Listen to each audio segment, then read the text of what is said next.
लक्ष्मी निवास या मालिकेच्या आजच्या भागामध्ये आपल्याला असं बघायला मिळतं आहे की लक्ष्मी आणि श्रीनिवास सिंचनाच्या आईबाबांच्या घरी म्हणजेच गाडेपाटलांच्या घरी आलेले असतात.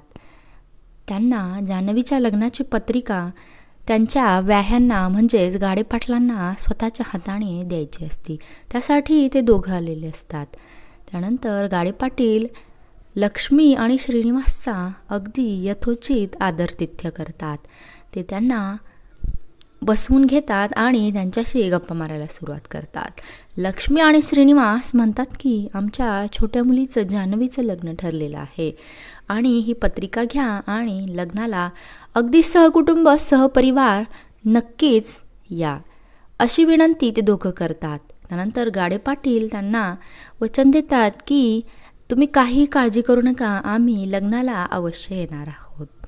तेवढा तिथं सिद्धू आलेला आपल्याला पाहायला मिळतोय.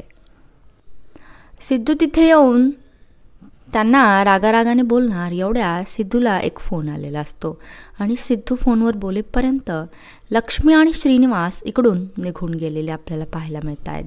पुन्हा सिद्धू त्याच्या वडिलांना म्हणतो की इथे माझ्या शब्दाला काही किंमत आहे का नाही आहे. आपण तिथे जायचं म्हणजे आपला मान सन्मान आपण सगळा बाजूला ठेवायचा आहे आणि म्हणून आपण त्या सिंचनाच्या नंदेच्या लग्नाला अजिबात जायचं नाही आहे. आपण तिथं गेलो तर आपला खूप अपमान होतो आणि तो हरीश अगदी बिनकामाचाच आहे आणि त्याचे आईबाबा आणि त्याची फॅमिलीसुद्धा अगदी तशीच आहे. त्यामुळे तिथं मी अजिबात तुम्हाला कोणालाही जाऊ देणार नाही.